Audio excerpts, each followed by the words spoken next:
Konnichiwa.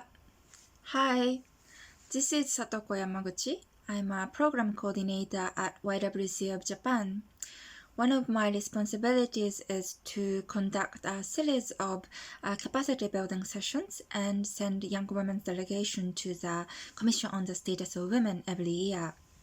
I am also serving as a member of Generation Equality Youth Task Force founded by UN Women, where we aim at bringing diverse young people's voices to the different aspects of Beijing Plus 25 and generation equality processes.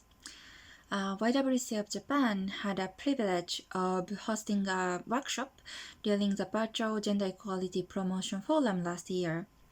Young women from our movement presented how body image at cyberspaces, particularly social media, affects them psychologically and how it relates to neoliberalism.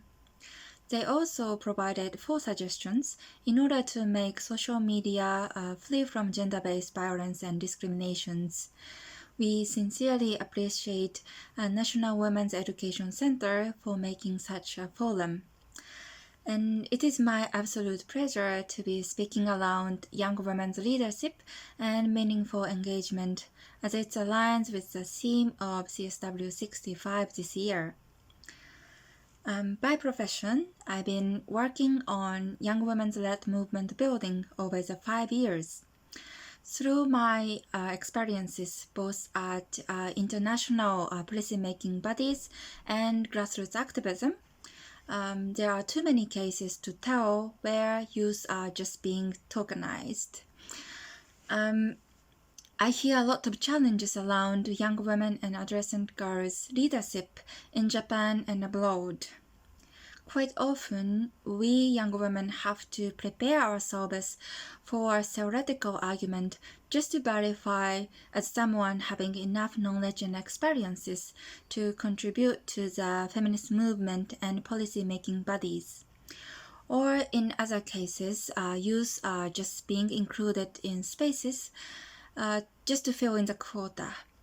And behind them, there is assumption that young women and adolescent girls are less experienced and have less capacity, which is not only true, but is intersectional discrimination based on gender and age.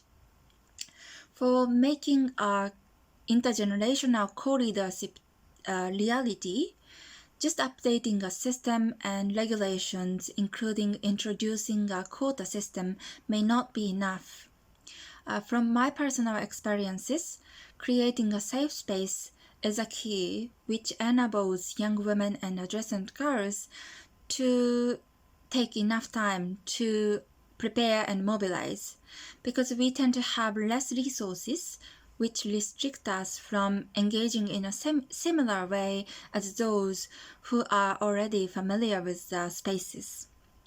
I also recognize the importance of having a mentor who facilitates the young women and adolescent girls' leadership, as well as function as a connection dot between senior stakeholders.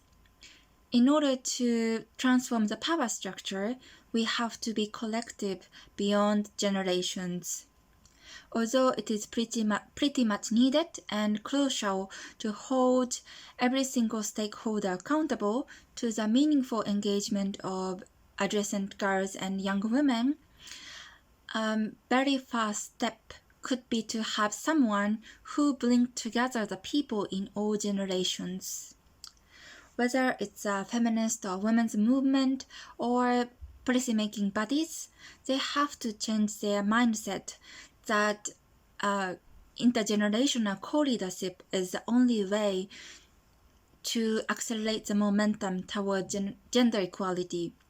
Because when they leave someone, particularly young women and adolescent girls, behind, the process and outcome is no longer inclusive and fail to achieve gender equality for all. So let's stand for generation equality together.